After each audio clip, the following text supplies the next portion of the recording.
Baik, ini kita ada kehadiran narasumber berikutnya yang istimewa.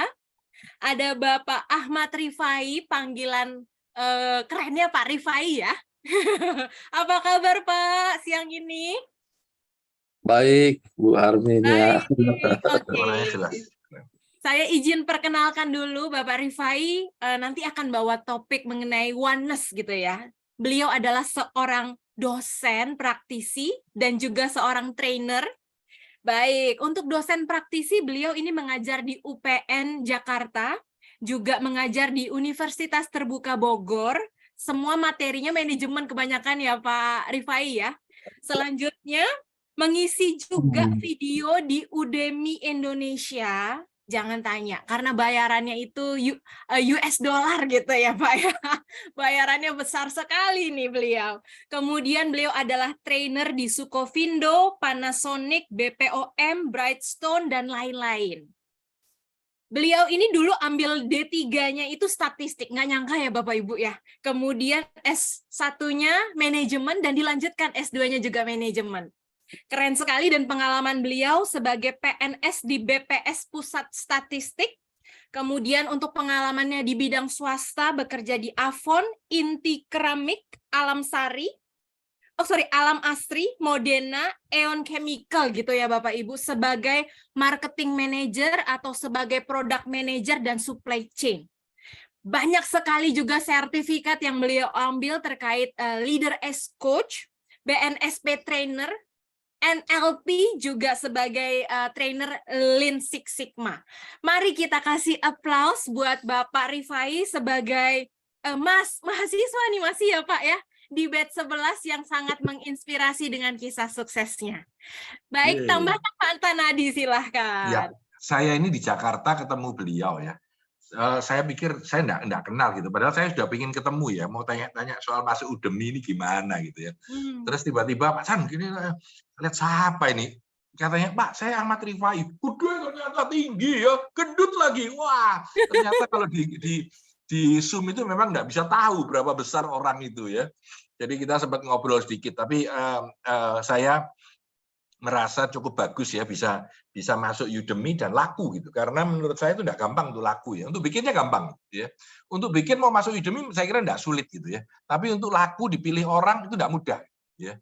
Itu hal yang menarik. Jadi pasti kalau cara bicara udah pasti jos banget karena pengalaman dan pengetahuan dan latar belakang. Kita ini berbahagia banget ya teman-teman dari Asia ini punya mahasiswa yang luar biasa dari batch 8 sampai batch 13, keren-keren banget. Silakan Ahmad Rifai, terima kasih. Terima kasih Bu Arminia, Pak Tanadi, Pak Yunus, Bu Tere, dan ada satu lagi yang spesial ya Bu Ike, luar biasa. Masih setia ya Bu Ike. Pembimbing saya Pak. Baru dikatakan kalau pembimbing, kalau enggak lupa itu pasti. Itu taktik Pak, taktik ada maksudnya. Biar dapat A+, Pak. Silakan. Waktunya sangat sedikit ya. Biasa kalau ngisi 2 hari 3 hari Pak. Ini 30 menit tapi luar biasa. Saya deg-degan karena di hadapan saya ini luar biasa semua ya. 11 pembicara tadi luar biasa. Kemudian ada Bu Rektor juga di sini ya. Ada Pak Tanadi dan Bu Tere dan semua yang luar biasa di sini. Tapi ya sedikit saya mungkin akan memberikan pengalaman saya yang mungkin sedikit berbeda ya dengan Bapak Ibu. Ya saya di sini mengambil judulnya oneness. Oneness itu adalah sebagai mind state ya Bapak Ibu. Mind state bagaimana kita bisa menyatu dengan lingkungan, dengan alam, dengan semua kekuatan kita ya, dengan semua manusia yang ada di dunia ya. Saya sebenarnya ingat Pak Hasan ini. Ini ada buku tapi udah lama sekali Pak Hasan. Mungkin ini udah nggak terbit ya. Nggak kelihatan. Nggak kelihatan, Bang. Nah, ini dia. Oke. Ini ada dari Chiningchu. Jadi ceritanya begini. Kalau nggak salah pada dia nulis Black Heart kalau nggak salah, apa-apa gitu. Iya, Terkenal orang. Black Swan, Pak. Black Swan. Bukan Black, Black Heart ya? bukan. Thick Face Black Heart kalau nggak salah. Iya, betul. Silakan, Ya, ini silakan. buku kedua kalau nggak salah itu.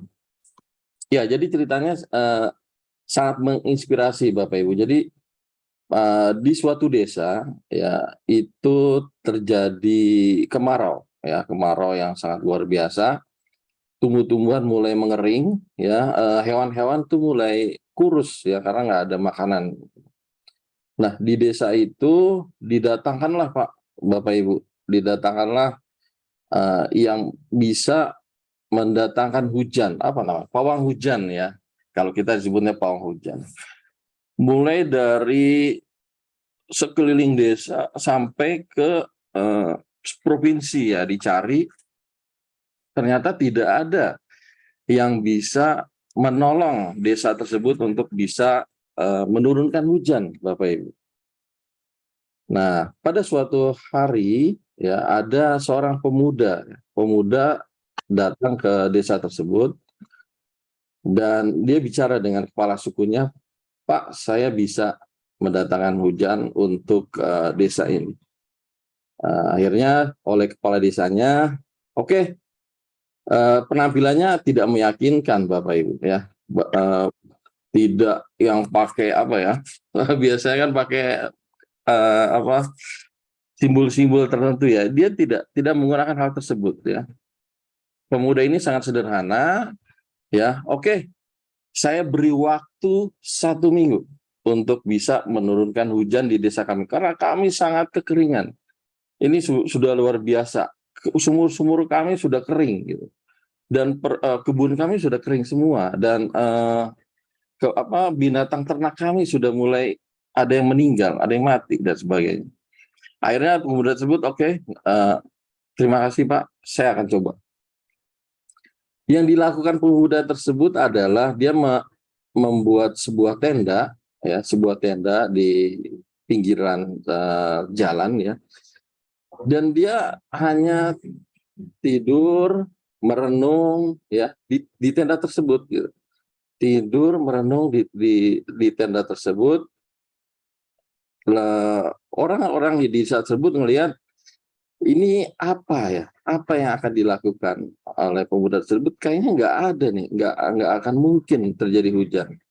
Ya, di hari ke-6 penduduk desa itu sudah mulai gelisah gitu. Ya, sudah mulai gelisah. Ini kayaknya nggak mungkin bisa turun hujan. Di hari ke-7 dia mulai penduduk desa itu ingin mengusir pemuda tersebut. Tapi ternyata di hari ke-7 tersebut turunlah hujan.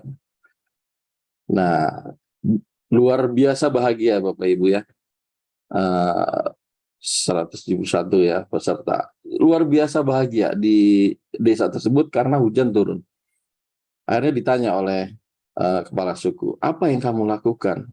Sudah sekian banyak ya pawang hujan tapi tidak ada yang berhasil. Apa yang sudah kamu lakukan sehingga bisa menurunkan hujan? Yang saya lakukan adalah saya menyatu dengan alam, saya menyatu dengan manusia di sekitar sini, dan Bapak perlu tahu bahwa banyak warga Bapak yang mengeluarkan aura negatif. Dan itu yang saya lakukan selama 1 minggu, sehingga aura negatif itu saya netralisir dan hujan turun. Nah, apa yang dilakukan oleh si pawang hujan tersebut adalah oneness, artinya kesatuan. Itu adalah mental state ya. Oke, saya kembali ke judul yang diberikan oleh Bu Tere dan panitia ya, bahwa kita akan membahas tentang kesuksesan ya. Sukses itu apa? Jadi di sini kita bicara tentang oneness. Oke. Nah, saya minta ya tadi sepertinya semua bisa mengetik ya, bisa gitu. Nah, saya minta sekarang bantuannya mengetikkan kalau Anda ya diberikan pilihan antara 1 sukses atau 2 bahagia. Kira-kira Anda pilih nomor 1 atau nomor 2? Silakan diketik di chat, ketik cukup 1 atau 2.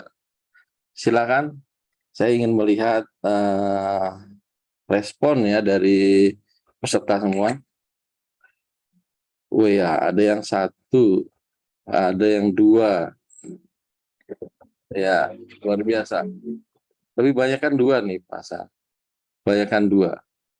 Iya, terima kasih. Ini ada yang, iya, ada yang 1 dan 2. Ada yang 2 ya.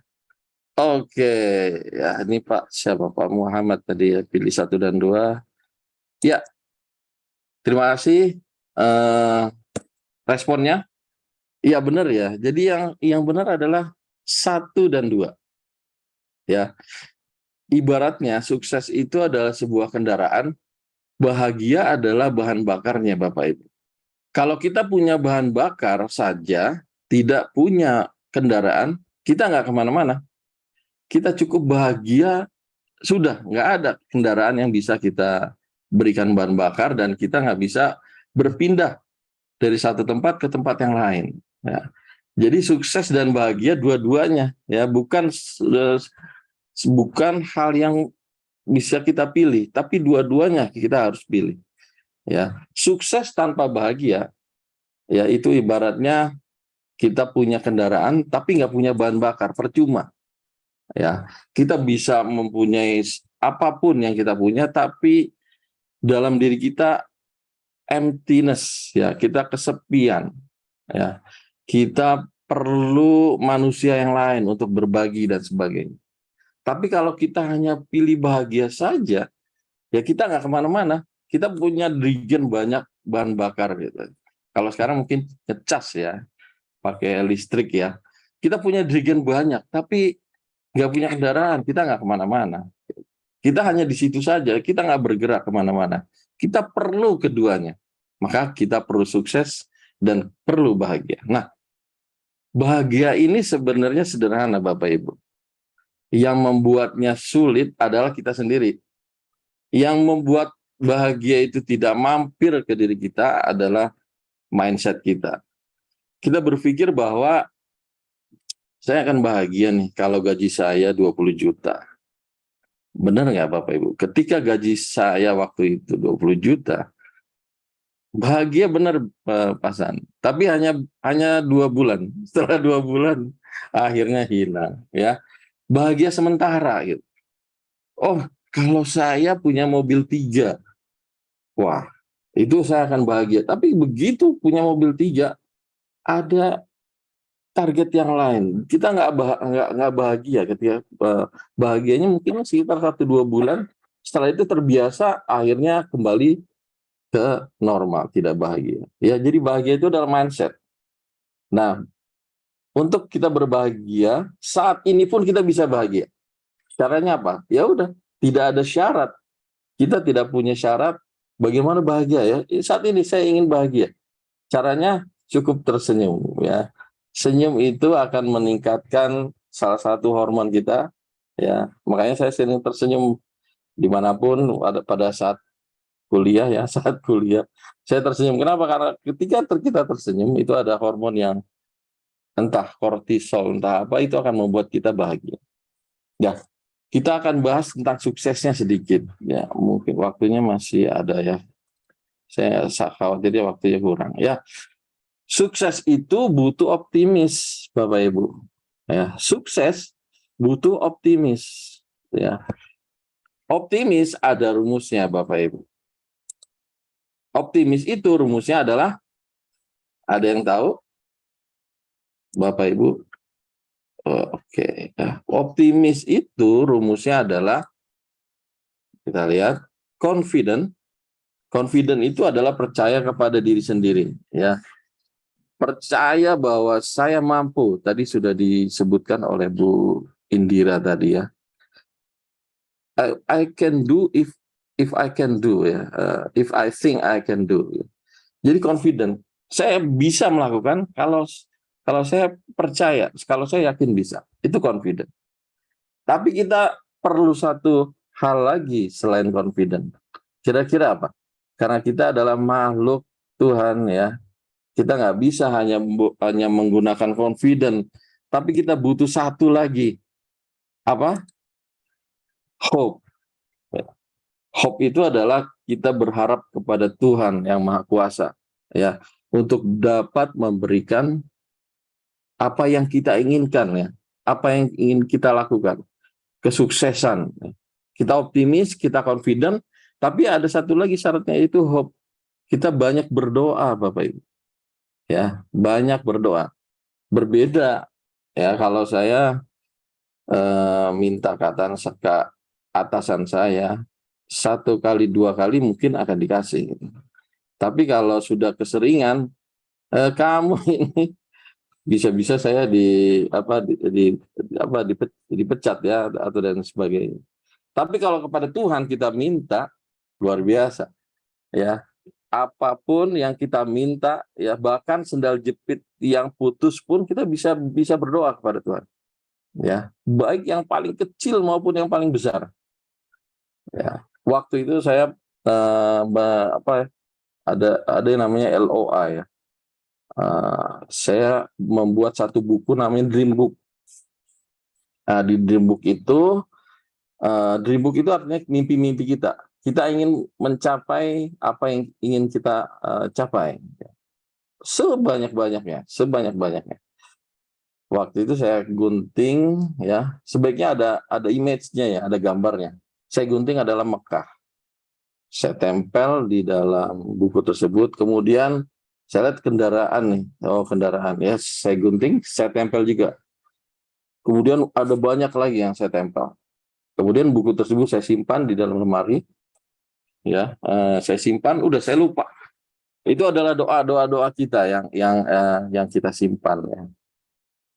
Bapak Ibu, luar biasanya adalah dengan hope, dengan confident, satu demi satu tercapai. Ya, saya ke Mekah bersama istri. Kemudian yang kedua kendaraan, ya. Cuma di kendaraan ini saya salah, Bapak Ibu. Saya salah gunting ya. Jadi ketika saya gunting kendaraannya, itu terbawa guntingan cicilan, ya. Cicilannya tertempel di dalam buku tersebut. Akhirnya apa? Saya dapat kendaraan tapi nyicil. Gitu. Nah, Bapak Ibu, jangan sampai terjadi cicilannya yang digunting di dalam buku ya. Kalau ingin mencapai sesuatu, kesuksesan, tempel sesuatu, insya Allah akan bisa tercapai. Oke, ini pengenalan sedikit tentang saya. Ya, saya lahir dari Tanjung Priuk ya. Tanjung Priuk itu daerah Preman ya. SMP negeri, SMA negeri, kemudian saya sempat kuliah juga di statistik dan di UI ya. Nah, ini dia. Jadi saya ada memberikan training di Udemy ya. Saat ini baru 12 yang sudah publish di Udemy. Sebenarnya ada banyak Bapak Ibu, tapi baru 12, ini 12 aja sudah luar biasa ya. Berbeda video saya dengan video pembicara lain, trainer yang lain. Benar Pak Hasan bilang tidak semua yang menaruh video di Udemy bisa laku. Yang saya lakukan adalah apa yang di dalam video tersebut adalah bukan hanya teori, tapi bagaimana prakteknya, bagaimana aplikasinya. Persis sama dengan di Institut Asia ya, luar biasa, pas banget dengan Institut Asia. Jadi akhirnya banyak sekali setiap bulan ya, selalu mengalir dalam US dollar. Nah, ini corporate trainer, ini saya beberapa perusahaan sudah saya berikan training. Kemudian saya juga salah satu penulis buku ya Bapak Ibu. Saya ini orangnya sentimental juga. Ya, ada penulis buku, kemudian ya dosen praktisi. Ya. Jadi saya memberikan manajemen SDM, kemudian manajemen keuangan di UT, manajemen SDM di UPN. Ini adalah video-video saya yang ada di Udemy ya. Ini memang di sini dalam dolar, dalam rupiah ya, tapi saya terima dari Udemy-nya dalam dolar. Jadi ada yang 4,9 jam, tapi ada juga yang sangat lama ya. Ada yang 4,8 jam, 4,8. Ada yang totalnya sekitar total 7 jam ya. Ini penerapan Lean Six Sigma itu 7 jam total videonya. Jadi durasinya panjang, dan ini kalau nggak salah yang paling mahal 500.000 ya. Dan ini luar biasanya banyak yang banyak yang menonton ya. Nggak tahu, mungkin saat pandemi ini banyak sekali perusahaan yang ingin menurunkan cost ya, sehingga diperlukanlah Six Sigma. Oke, ini ketika saya mau berikan training di Skopindo, di sini adalah para staff ya, staff development. Di sini adalah yang baru masuk ya, dan yang akan menjadi pemimpin pengganti untuk di Skopindo. Nah, ini saya punya buku sebenarnya. Ini masih ada beberapa di tempat saya. Metode penelitian muamalah, saya berkolaborasi dengan teman saya ya. Saya di kualitatif, teman saya di kuantitatif. Nah, ini lumayan banyak juga, kalau nggak salah di Shopee, tapi nggak tahu Shopee masih ada atau enggak. Tapi saya akan buatkan juga tadi The Power of Engagement. Ya, engagement ini luar biasa. Ini banyak sekali saya lihat di penelitian jurnal ya, membahas tentang engagement. Smart PLS ini juga saya akan bahas karena hampir 90% menggunakan metodologi Smart PLS, dan Investor Intelligence. Ini ketiga buku ini masih dalam proses pengerjaan. Mungkin nanti bisa kolaborasi dengan teman tadi ya, kita bisa menerbitkan bukunya. Oke, jadi sebenarnya bagaimana kita bisa sukses? Tadi sukses itu perlu bahagia. Bahagia itu adalah perlu yang namanya mental state tadi. Walaupun sebenarnya ya tanpa syarat ya bahagia itu ya. Masih ada 2 menit ya. Jadi tanpa syarat bahagia. Tapi kita perlu mental state yang benar. Ya, nah, saya cerita kembali ini. Pada suatu hari ya, seorang trainer lah ya, seorang trainer akan berangkat dari Jakarta, dari terminal 3 ya, dari terminal 3 menuju Pontianak yang akan memberikan training pada hari itu juga jam 10. Dia mendapatkan jadwal jam 6 pagi ya, pesawat jam 6 pagi. Nah, pada saat dia berangkat dari rumah ternyata ada kecelakaan di tengah jalan ya, sehingga mobilnya terkena macetan. Sesampainya di bandara ternyata pesawatnya sudah berangkat, Bapak Ibu. Kira-kira nih Bapak Ibu, silakan isi di chat ya. Kira-kira apa perasaan Bapak Ibu? Ya, silakan ungkapkan perasaan dari satu kata aja ya, jangan banyak-banyak ya. Kira-kira apa? Nangis ya, ada yang kesel nangis ya. Kira-kira apa? Perasaannya nangis ya, kesel ya. Itu adalah mental state Bapak Ibu ya. Mental state, bagaimana kita menerjemahkan kejadian yang terjadi menjadi sebuah mental yang kita pilih ya.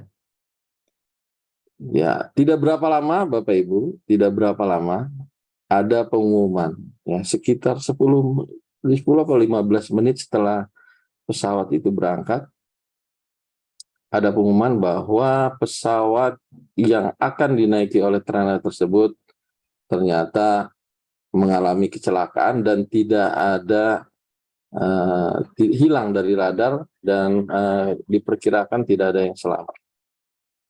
Kira-kira sekarang ya kejadiannya setelah mengetahui ada kejadian seperti itu, kira-kira apa mental Bapak Ibu setelah mendengarkan bahwa pesawat yang harusnya kita naiki ternyata mengalami kecelakaan dan jatuh di laut ya. Dan sampai sekarang belum diketahui dan ada kemungkinan ya semuanya tidak selamat. Kira-kira apa Bu perasaan Bapak Ibu ketika mengetahui? Bersyukur ya, luar biasa. Ya, yang tadinya marah-marah, kesel, ya, aduh gara-gara macet ini saya nggak bisa ngasih training, ya, hilang opportunity saya bisa memberikan training. Tapi setelah 15 menit kemudian ternyata ada laporan bahwa pesawatnya malah kecelakaan dan kita bersyukur. Nah, luar biasa ya. Terjadi perubahan karena apa? Ada berita ya, ada mental state yang akhirnya membuat kita berubah. Nah, Bapak Ibu, demikian juga mental state kita ya.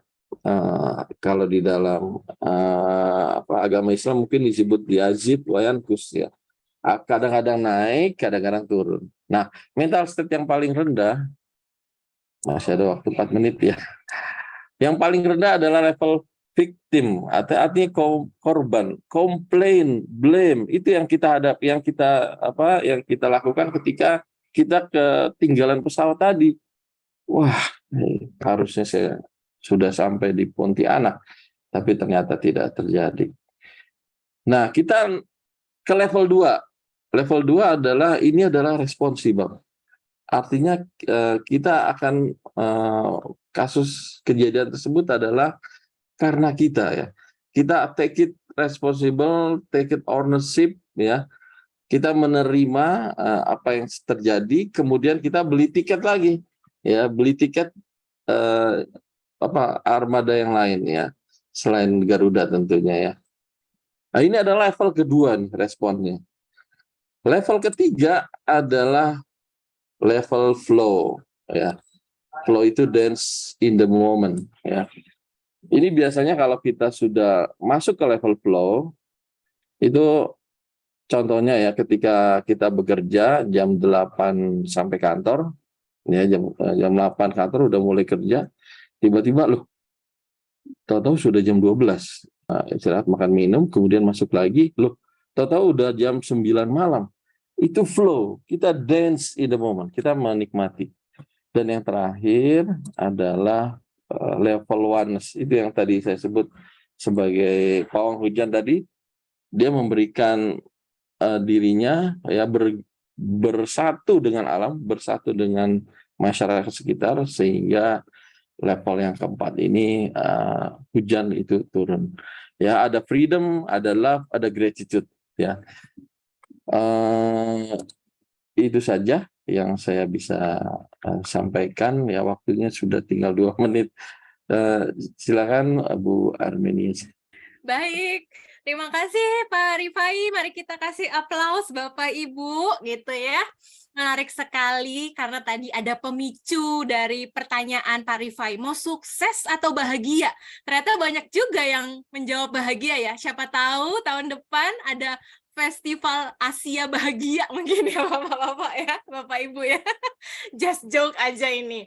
Tapi terima kasih buat oneness-nya Bapak.